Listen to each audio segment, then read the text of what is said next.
tapi dia taat perintah Allah, maka dia berjaya, dia bahagia. Begitu juga orang kaya, rumah 3 tingkat, pagar tinggi, kolam 2, air tawar 1, air masin 1, 2 kolam. Saya pergi mandi laut dah. Punya kaya, dia taat perintah Allah pun dia bahagia. Orang yang belajar taat perintah Allah akan bahagia. Orang yang bekerja taat perintah Allah akan bahagia. Orang menganggur taat perintah Allah akan bahagia. Siapa sahaja di kalangan umat ini, kata ulama, yang taat perintah Allah, di mana saja mereka tinggal, kedudukan mereka, kondisi kehidupan mereka, apapun keadaan mereka, taat perintah Allah, mereka akan bahagia dalam kehidupan mereka. Bahkan tuan-tuan, Allah berkata dalam Quran, man amila salihan min zakarin aw unsa wa huwa mu'min falanuhyiyannahum hayatan thayyibah. Orang yang mana beramal saleh, orang yang mana datang kepada amal di kalangan lelaki dan wanita, iaitu di kalangan umat ini, Allah Subhanahu wa taala, falanuhyiyannahu, Allah akan bagi mereka hayatan thayyibah, kehidupan yang baik. Maksudnya bila satu orang buat keputusan untuk taat perintah Allah, Allah akan ubah kehidupan dia. Bukti yang sangat besar, tuan-tuan yang mulia, ialah Bilal bin Rabah.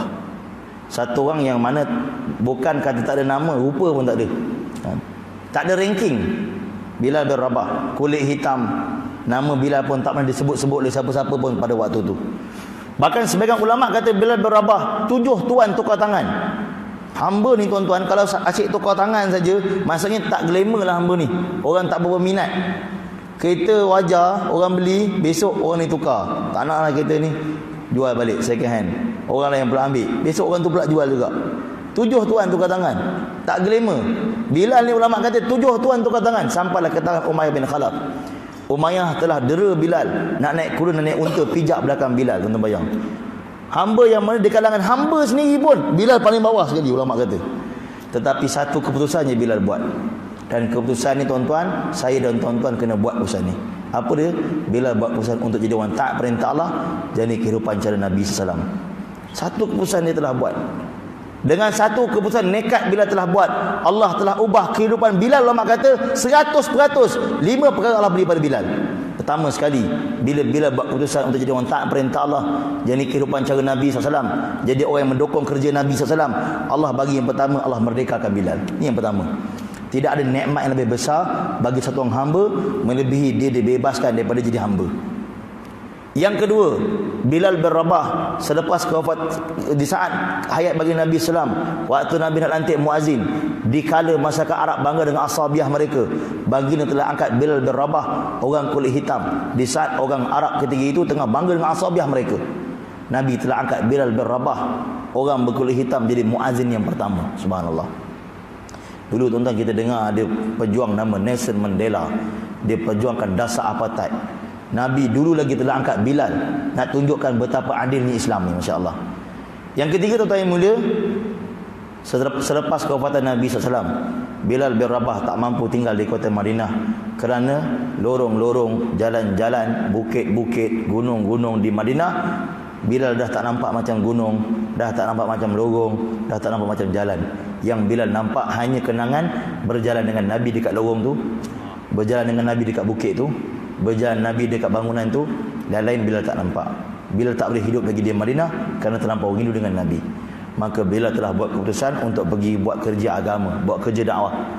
Dan sampailah Bilal berangkat jemaah dia hingga ke Damsyik. Dia berangkat ke Syam buat usaha agama. Sampai di Damsyik tuan-tuan, Allah telah muliakan Bilal. Allah telah angkat Bilal jadi gubernur. Subhanallah. Asal hamba, nama pun tak ada, Allah angkat darjat Bilal dengan satu keputusan saja. Bilal buat keputusan nekat, iaitu jadi orang taat perintah Allah, jadi orang yang amal sunnah Nabi SAW. Allah janji, man amila salihan min zakarin aw unsa falanuhyiyannahu hayatan thayyibah. Allah bagi kehidupan yang baik. Dalil dia Bilal. Banyak lagi dari sahabat. Contoh yang paling mudah, tengok Bilal. Yang ketiga jadi gubernur. Kita nak jadi ketua pelajar belum tentu dapat.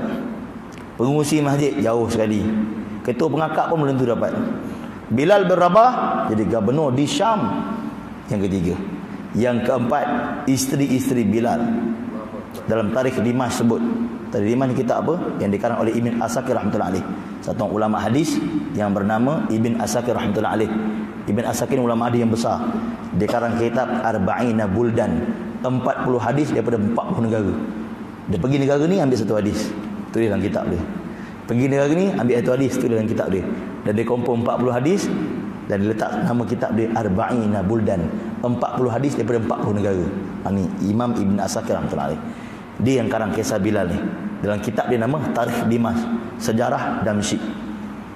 Isteri-isteri Bilal di kalangan wanita-wanita Hams. Wanita Hams ni ada dekat Damsyik.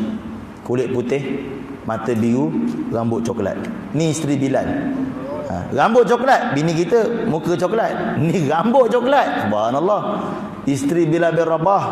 Tuan bayang. Orang yang berkulit hitam. Isteri dia Allah bagi begitu kemuliaan Allah bagi pada Bilal. Kalaulah kecantikan ini merupakan satu perkara yang membanggakan bagi satu orang lelaki, Bilal lah paling bangga sekali. Isteri kulit putih, mata biru, rambut coklat. Orang tempat kita rambut mata biru pun pakai kontak lens. Hari ni biru, esok hijau, esok mata kucing, esok mata rimau, tukar-tukar kontak lens. Ini mata biru betul. Subhanallah. Kemudian tuan-tuan ulama kata, daripada hasil perkahwinan Bilal lahir anak kulit putih, mata biru, rambut coklat. Subhanallah. Anak yang begitu comel bagi pandangan kita. Tapi bagi pandangan masyarakat Damsyik ketika itu, warna kulit macam ni tak ada nilai. Kerana muka tak macam Bilal. Tak comel dia kata. Tuan-tuan bayang kalau macam ni punya anak kita dapat, satu bangi tuan-tuan, kita tak bagi sentuh anak kita. Jangan, ni anak saya, jangan. Kita coklat, bini coklat, dapat anak putih, mata biru, rambut coklat. Subhanallah. Berita harian datang, Metro datang, semua nak ambil gambar. Tapi Bilal lahir anak kulit putih, mata biru, rambut coklat, orang Damsyik kata tak menggembirakan kami.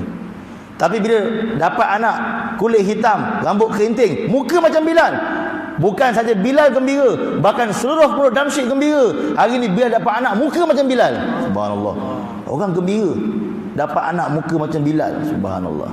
Bahkan satu orang alim saya pernah dengar, orang duk sibuk kan beli produk-produk nak putihkan muka.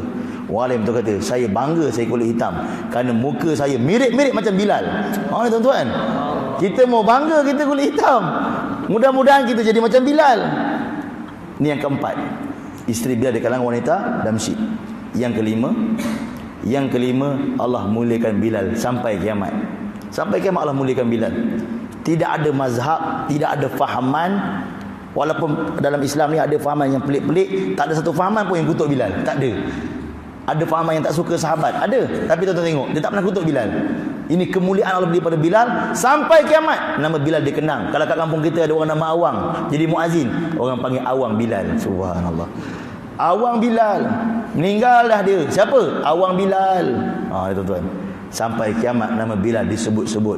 Dan ulama kata ini di dunia, di akhirat Bilal bin Rabah akan jadi penghulu dalam syurga. Bilal akan memegang bendera muazzin, akan bawa muazzin bersama-sama Bilal masuk syurga. Subhanallah.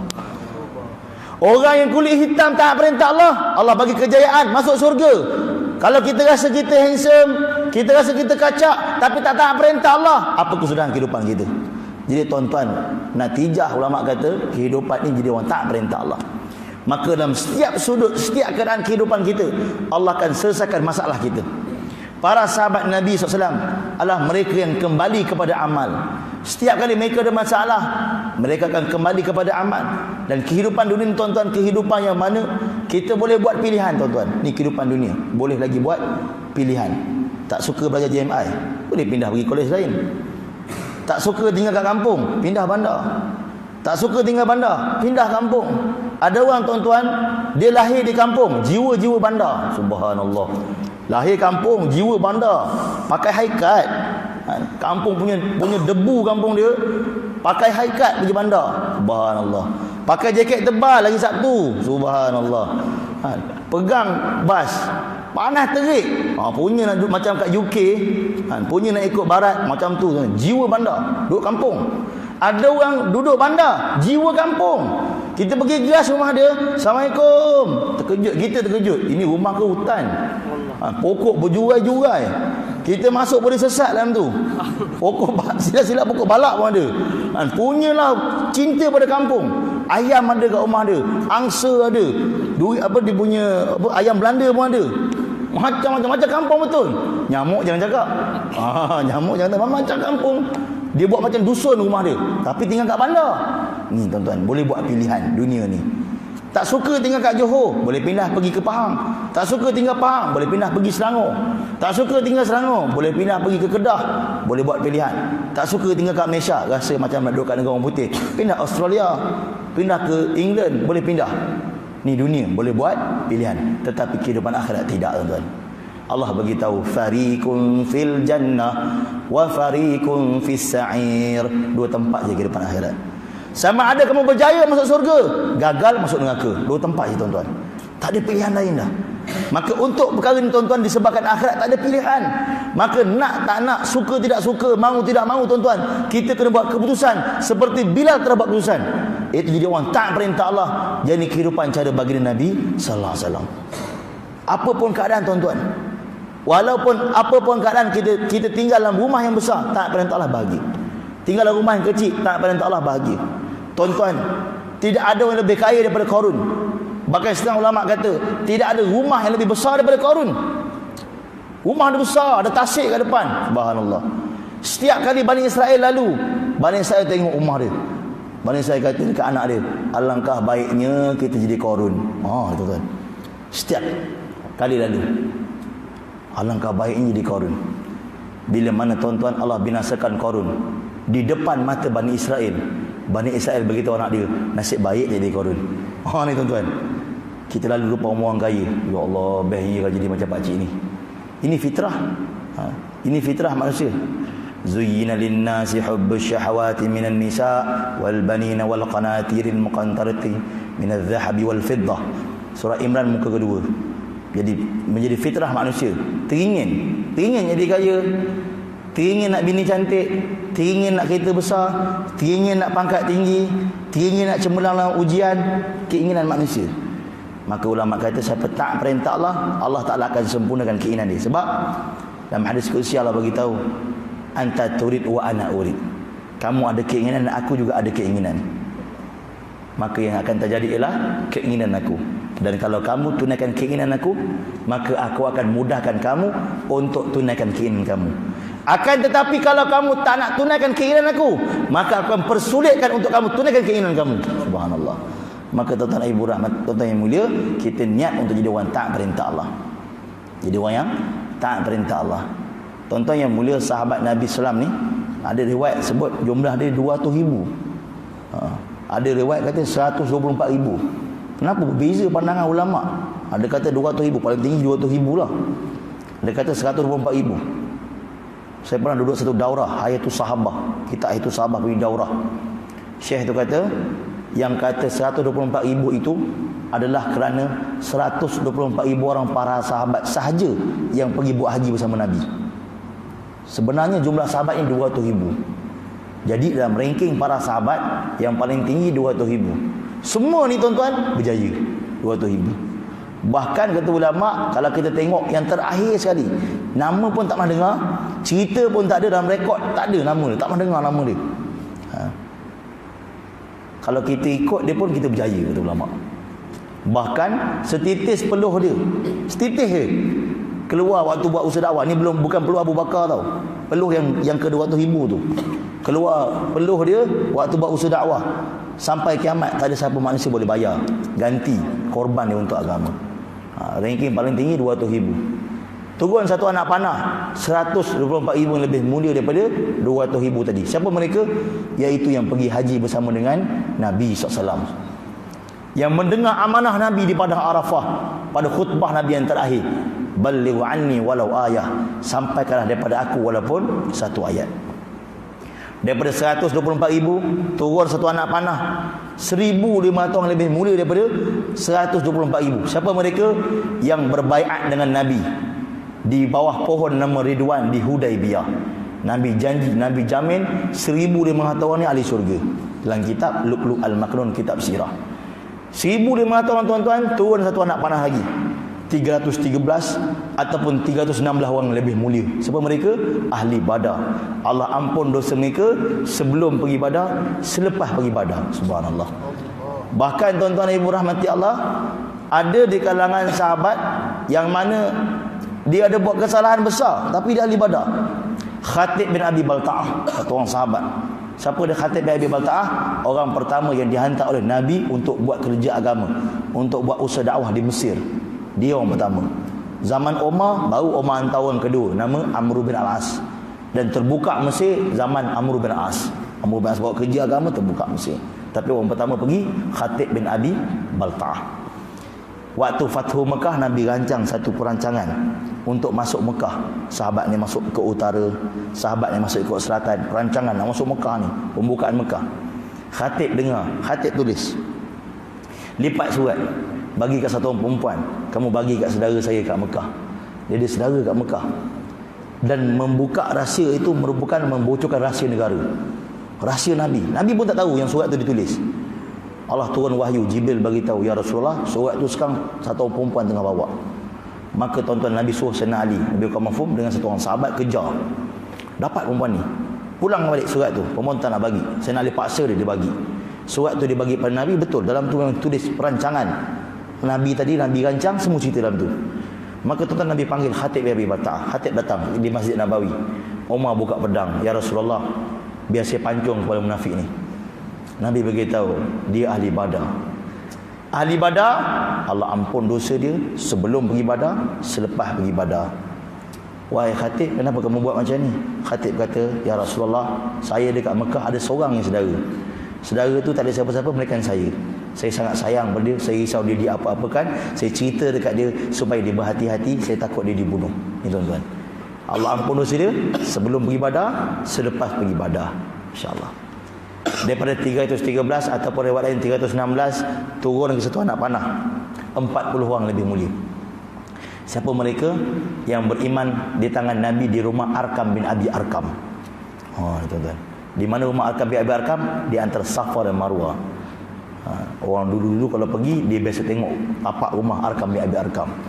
Masa saya kecil, saya pergi Mekah, dapat tengok tapak rumah Arkam bin Abi Arkam. Sekarang tinggal kenangan saja. Tak ada dah. 40 orang yang terawal beriman di tangan Nabi SAW. 40 tadi turun lagi satu anak panah. Ni ranking sahabat, tuan-tuan. Siapa mereka? 10 orang yang lebih mulia. Asyarah mubasyarah, 10 orang yang diambil syurga dekat dunia lagi. Siapa dia? Sayyidina Abu Bakar, Sayyidina Umar, Sayyidina Osman, Sayyidina Ali, Talha bin Ubaidillah, Said bin Zaid, Zubair Al-Awam, Abu Ubaidah Al-Jarrah, Sa'ad bin Waqqas, Abdurrahman bin Auf. 10 orang yang dijamin surga di dunia lagi. 10 orang, turun lagi satu anak panah, 4 yang lebih mulia. Siapa dia? Khulafaur Rasyidin. Sayyidina Abu Bakar, Sayyidina Umar, Sayyidina Osman, Sayyidina Ali. Daripada 4 tadi, tuan-tuan, turun lagi satu anak panah. Siapa dia? Sayyidina Abu Bakar As-Siddiq. Kenapa Sayyidina Abu Bakar yang paling tinggi sekali darjat dia? Kan dia yang paling awal masuk Islam.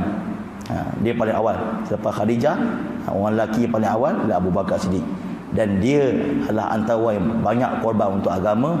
Dan ulama kata dialah orang yang paling faham mansyah Nabi SAW. Apa dia mansyah? Kalau dalam bahasa Arab kita belajar satu perkataan nama dia talab. Talab ni keinginan. Sebab tu dalam Arab kita panggil pelajar ni talib. Orang yang berkeinginan untuk belajar. Talab ni berkeinginan. Mansyah ni masuk sama, keinginan, kehendak. Tetapi cara penggunaan dia, mansyah lebih tinggi daripada talab. Saya bagi contoh. Satu orang suami balik kerja penat, bagi salam, Assalamualaikum. Bini buka pintu, abang nampak macam penat je, abang duduk lalu. Suami dia kata, yang buatkan kopi. Baik, ayang pergi buat. Ini talab. Order baru dapat. Order baru dapat. Tapi mansyah, Assalamualaikum. Waalaikumsalam. Abang macam penat je, ayang dah siapkan kopi untuk abang. Macam tahu-tahu je abang nak. Ini mansyah. Abu Bakar As-Siddiq, tuan-tuan, Nabi dapat wahyu nak pergi hijrah. Nabi beritahu Abu Bakar, wahai Abu Bakar, aku telah diperintahkan untuk hijrah. Nabi kau mafhum hadis. Abu Bakar kata, ya Rasulullah, saya telah siapkan 2 ekor unta. Subhanallah. Tak cerita lagi dah tahu. Ini mansyah. Orang yang memahami kehendak Nabi. Siapa sedia korban harta dia? Siapa sedia infakkan harta dia untuk perang Tabuk?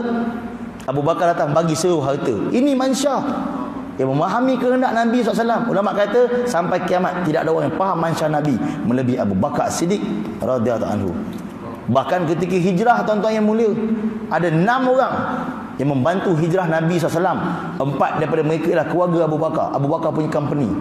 Pertama Abu Bakar sendiri, yang teman Nabi SAW daripada Mekah sampai Madinah, bahkan hingga akhir hayat dia sambung kerja Nabi.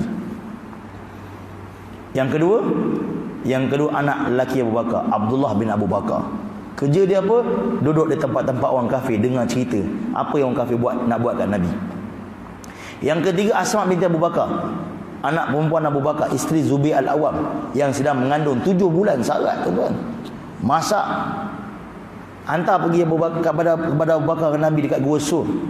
Mungkin kita fikir punya banyak orang lain boleh pergi, kenapa Asma? Kerana ulama kata orang lain kalau keluar Abu Jahal bunuh. Asma je Abu Jahal tak syak sebab dia mengandung. Orang lain kalau perempuan lain keluar semua kena bunuh. Tapi Asma je yang Abu Jahal tak syak.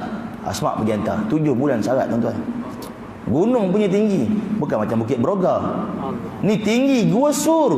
Subhanallah. Masa saya belajar di Madinah dulu, nak naik Jabal Nur. Jabal Nur ni rendah sikit daripada Jabal Sur. Jabal Nur ni ada Gua Hira. Nak naik, Arab kata beli tongkat. Arab panggil tongkat Asa. Beli tongkat. Kita kata nak buat apa beli tongkat? Sihat lagi. Masa tu kurus sikit, jangan nak gemuk. Nak apa beli tongkat? Sihat lagi. Beli tongkat, dia kata beli.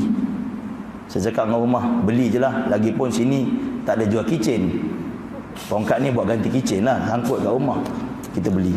Beli tu bukan niat nak guna pun, niat nak ganti kitchen. Naik, tak ada apa-apa. Turun, rupanya tuan-tuan kaki tertinggal kat atas. Kaki tertinggal dekat atas. Turun pakai tongkat, tak ada kaki dah rasa. Kebas habis dah, tak ada kaki rasa. Ni baru Bukit Jabal Nur. Ini Jabal Sur, tinggi lagi, tuan-tuan. Asma naik 7 bulan syarat mengandung. Dulu bukan ada tangga macam sekarang. Subhanallah. Ni korban untuk agama. Yang keempat Amir bin Fukhairah, bekas hamba Abu Bakar. Dulu dia hamba Abu Bakar. Abu Bakar bebaskan dia. Jadi 4 orang ni keluarga Abu Bakar. Yang kelima baru Sayyidina Ali. Yang keenam Abdullah bin Uraikid. Dia ni tak Islam.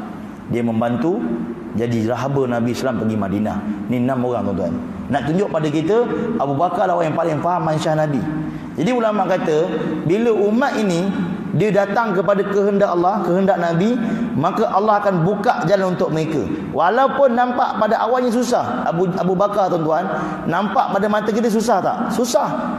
Dia korbankan seluruh harta, lepas ni mesti miskin Abu Bakar. Tapi ulama kata Allah buat keputusan sampai kiamat, keturunan Abu Bakar takkan minta sedekah. Sampai kiamat Allah bagi berkat disebabkan atuk dia korban. Harta ni, tuan-tuan, bila kita guna dia jadi berkat. Tanah, tuan-tuan, tanam pokok jadi makin subur, makin berguna tanah tadi. Tapi kalau dibiarkan jadi belukar, harta digunakan begitulah jadi berkat sampai kiamat, keturunan Abu Bakar tidak akan diminta sedekah. Subhanallah. Dan juga para sahabat yang lain, tuan-tuan, juga mereka datang kepada amal. Satu orang sahabat, Abdullah bin Mas'ud radhiyallahu anhu. Zaman Nabi, tuan-tuan, ada 120 orang nama Abdullah. Berapa orang? 120 orang nama Abdullah. Ini modal nak buat kerja agama. Kerja agama ni kita nak jumpa orang, ulama kata dengan 4 cara. Pertama, jumpa orang ta'aruf. Perkenalkan diri. Dan perkenalkan diri juga, tuan-tuan, bukan boleh tanya nama siapa. Tak, bagi tahu nama kita dulu. Nama saya Farhan, nama abang siapa, macam tu. Tak boleh tanya nama dia terus. Ulama ajar bagi tahu nama kita dulu. Sebab kalau silap cara, dia akan jadi lain. Nama dia Khamis, nama kita Jumaat. Contoh, nama saya Jumaat, nama abang siapa? Khamis. Sama nama kita. Okey. Tapi kalau kita tanya nama dia dulu, nama siapa? Khamis. Nama saya Jumaat lah, sama lah kita. Marah terus dia. Main-main nama saya. Mak saya bagi tahu nama tu. Padahal ni nama dia Jumaat. Tapi silap cara. Kita tanya nama dia dulu, patut bagi tahu nama kita dulu. Ni, tuan-tuan. Nama pun jangan main-main. Nama siapa? Syakban. Saya Ramadan. Kena cekik dia kat situ. Main-main nama saya. Mak saya bagi tahu. 7 hari tak tidur fikir nak tak nama saya. Yang main-main. Kita boleh cakap macam tu. Kena susun betul-betul. Kedua, takluk. Ni cara dakwah, takluk. Kedua, takluk, iaitu cuba menguasai dia. Menguasai macam mana? Bermula daripada ta'aruf tadi. Nama siapa? Abdullah. Masya Allah, bang. Kalau abang nak tahu zaman Nabi ada 120 orang nama Abdullah. Dahsyat lah awak. Macam mana awak tahu ni? Dalam kitab mustalah hadis. Dahsyat. Dia akan bagi perhatian kat kita. Ini takluk. Cuba untuk menguasai dia. Kalau tak boleh dengan cara itu, tanya, abang tinggal kat mana? Saya tinggal kat Kota Baru. Oh, saya pernah sampai sana, kat Perlis kan. Ni cara nak takluk. Bukanlah Kota Baru, Kelantan. Ya ke bang? Allah, saya ingat kat Perlis. Dia dah mula tertarik kan? Tertarik yang kita takluk, nak tarik dia takluk. Yang ketiga baru targhib, dakwah. Dakwah pun tak panjang-panjang, pendek je. Yang keempat tashkil, ajak dia. Ini 4 cara tuan-tuan. Ta'ruf, takluk, targhib, tashkil. Saya cerita kat tuan businessman, ustaz, ni saya nak gunalah untuk bisnes saya. Dia nak guna untuk bisnes. Ni bisnes kerja agama. Nak bawa manusia pada Allah. Untuk adik-adik, tuan-tuan yang belajar di GMI, di mana-mana belajar, kita punya pendekatan jangka masa panjang. Jangan hari tu jumpa, hari tunjuk terus. Hari ni ta'aruf. Ta'aruf boleh mungkin jangka masa sebulan. Assalamualaikum, nama siapa? Nama saya Osman. Nama siapa? Ali. Nanti kalau jumpa tegurlah, itu je. Sikit je bagi. Kalau hari tu jumpa, hari tunjuk, besok dia lari dah. Dia ada cara dia. Hari ni jumpa, tanya nama dulu. Nanti jumpa kat dewan makan, Osman, Masya Allah, itu jumpa dekat surau. Cukup lah. Bulan depan baru takluk. Hari tu tanya nama je, lupa nak tanya tinggal kat mana. Jangka masa panjang, 1 semester kan ada. Jangka masa panjang. Kita target semester habis, dia keluar dakwah kita. Dia target dia. Ataupun hujung bulan dia keluar 3 hari kita. Hujung semester dia keluar 40 hari kita. Kita kena ada target kalau pelajar, jangka masa panjang. Tapi kalau kita keluar 3 hari kat tempat orang, 3 hari je kita dah masuk. Masa itulah kita buat 4-4 sekali. Jadi tuan-tuan, sahabat nama Abdullah bin Mas'ud. Di dalam mustalah hadis, kalau kita belajar, tuan-tuan jumpa mana-mana hadis yang tak disebutkan bin siapa, nama Abdullah tak sebut bin siapa, maka ulama hadis sepakat itulah Abdullah bin Mas'ud radhiyallahu anhu. Jadi tuan-tuan, Abdullah bin Mas'ud radhiyallahu anhu, satu hari dia nazak nak meninggal. Dan nazak dah nak meninggal. Maka tuan-tuan, satu wakil kerajaan datang. Wahai Ibnu Mas'ud, dulu kau pernah khidmat dengan kerajaan Madinah. Kamu tak nak ambil gaji. Kalau kita gaji tak masuk, kita risau. Ini tak nak ambil gaji. Jadi gaji kamu kami tak guna, kami simpan. Jadi sekarang ni kami datang untuk pulangkan balik. Ni hak kamu ni, nak pulang balik. Ibnu Mas'ud ni tuan-tuan, dia macam nak bagi tahu, masa hidup saya tak ambil, dan nazak lagi tak nak ambil.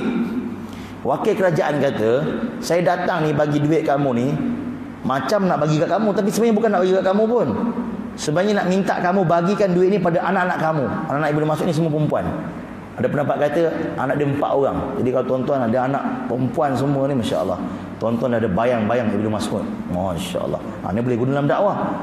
Pakcik, anak lelaki apa orang? Tak ada, anak semua perempuan. Masya Allah pakcik, macam Ibnu Mas'ud pakcik. Macam Ibnu Mas'ud. Sebiji lah. Saya tak sangka lah saya berjumpa Ibnu Mas'ud zaman ni. Ni tuan-tuan. Cara dia, dakwah ni kena cara. Kena cara, insya-Allah. Insya-Allah. Jadi tuan-tuan, dia kata anak dia semua perempuan.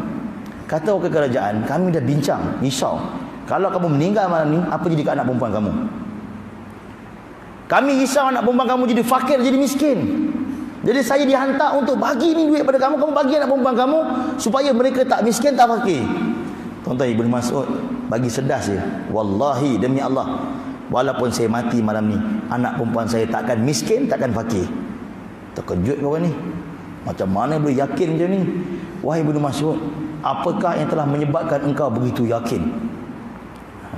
Ibnu Mas'ud kata, saya telah dengar daripada Nabi SAW. Lebih kurang mafhum. Hadis ni tuan-tuan, riwayat Ibnu Mas'ud. Abdullah bin Mas'ud sendiri riwayatkan. Dinukilkan oleh Imam Baihaqi dalam kitab Muntakabul Ahadis, bab kelebihan Quran. Penting tuan-tuan baca Muntakab Ahadis. Penting baca Muntakab Ahadis. Baca kat rumah kita, kat masjid kita. Hadis dia pendek-pendek, mudah untuk kita hafal. Apa sabda Nabi SAW? Nabi mafhum, kata Ibnu Mas'ud, siapa yang baca surah Waqiah di malam hari, kefakiran tidak akan datang pada dia. Lebih mafhum, Allah selamatkan dia daripada kefakiran. Ada riwayat yang kata dia takkan fakir selama-lamanya, insya-Allah. Ibnu Mas'ud kata, kalau kamu nak tahu, daripada hari Nabi ajar saya telah perintahkan semua anak perempuan saya waktu dia kecil baca surah Waqiah. Dan mereka tak pernah sekalipun tinggal. Hingga ke malam ni mereka tak pernah tinggal. Melainkan waktu haid saja mereka tinggal. Mereka tak pernah tinggal hingga ke malam ni. Dan saya nak beritahu kamu, kalau malam ni saya mati, kefakiran dan kemiskinan tidak akan menjamah walaupun tanpa kaki anak perempuan saya. Subhanallah. Ini orang yang faham datang pada amal. Berapa ramai orang yang rasa dia fakir, dia miskin, berhajat jumpa orang kaya tu, jumpa orang kaya, tuan tolong saya miskin. Jumpa orang kaya hati seronok, belum minta lagi, jumpa je, orang kaya tu, ya ke? Saya kata tuan, berubah tu muka. Tadi lain lebih kurang je. Dengar cakap, ni datuk ni, ya ke? Saya kata datuk, padahal datuk ada cucu, bukan datuk betul pun. Sebab dia rasa ni datuk dia boleh selesai masalah saya. Tapi sahabat Nabi SAW datang pada amal. Berapa ramai orang yang baca waqiah tiap malam. Yang mana tuan-tuan dengan baca waqiah Allah akan angkat kefakiran kita. Ada orang kata saya kaya, saya tak perlu baca waqiah. Waqiah untuk orang fakir je, miskin je. Saya kaya tak payah baca. Ulama kata dia kena baca. Kenapa? Dia fakir masa. Tak ada masa je. Jom lagi sembahyang maghrib. Saya tak ada masa dah. Nanti dah tua-tua nanti saya pergi. Dah tua pencen, jaga cucu pula. Tak ada masa lagi. Jomlah keluar dakwah. Saya tak ada masa lah. Rumah subhanallah. Macam tadi dah 3 tingkat, kolam tu, aircon 20 biji. Subhanallah. Tapi dia tak ada kat rumah. Meeting sana, meeting sini. Yang duduk kat rumah bibi. Nak pak rumah ni SN-nya 20. Subhanallah. Bibi yang seronok. Dia sibuk sana sini. Fakir masa. Tak ada masa nak khatam Quran. Tak ada masa nak baca Yasin. Maka tuan-tuan usaha baca waqiah, Allah angkat kefakiran. Adik-adik yang belajar baca waqiah, Allah angkat kefakiran. Ya tuan, bila atas masuk perkara itu, kita jadilah orang yang datang kepada amal. Jadi orang taat perintah Allah, Allah selesaikan masalah kita. Kisah para sahabat ni banyak tuan-tuan, masya-Allah. Untuk faham perkara ni tuan-tuan, tidak lain, tidak ada jalan dia melainkan dengan kita keluar jalan Allah. Atas maksud tu tuan-tuan, siapa di kalangan tuan-tuan yang sedia, insya-Allah boleh bagi nama untuk kita keluar jalan Allah Subhanahu Wa Taala, untuk kita belajar-belajar. Kata ahli sufi, man la tazuk la tafham. Siapa yang tak rasa dia tak akan faham. Insya-Allah tuan-tuan boleh bagi nama, insya-Allah. Disember, siapa azam 40 hari, insya-Allah boleh bagi nama tuan-tuan. Cuti sekolah, subhanallah. Berada jalan Allah, bagi nama azam. Azam percuma tuan-tuan, niat percuma, tak kena bayar pun. Niat percuma. Kalau pergi klinik, daftar nama, itu dah tentu kena bayar. Masuk teksi, duduk je RM3 dah tentu. Kalau Grab car mungkin boleh cancel, tapi teksi duduk je dah kena dah RM3 dah tentu. Ini bagi nama percuma, tak kena bayar. Subhanallah. Kita bagi azam tuan-tuan, insya-Allah. Mudah-mudahan Allah terima kita, insya-Allah tuan-tuan. Malaikat-malaikat yang sedang dekat JMI ni aminkan, insya-Allah. Insya-Allah tuan-tuan boleh bagi nama. Mudah-mudahan Allah terima kita. Allah terima kita macam mana Allah tak terima para sahabat. Allah terima Abu Bakar. Sampai kiamat, tuan-tuan, Abu Bakar takkan fakir, takkan miskin, insya-Allah. Insya-Allah tuan-tuan.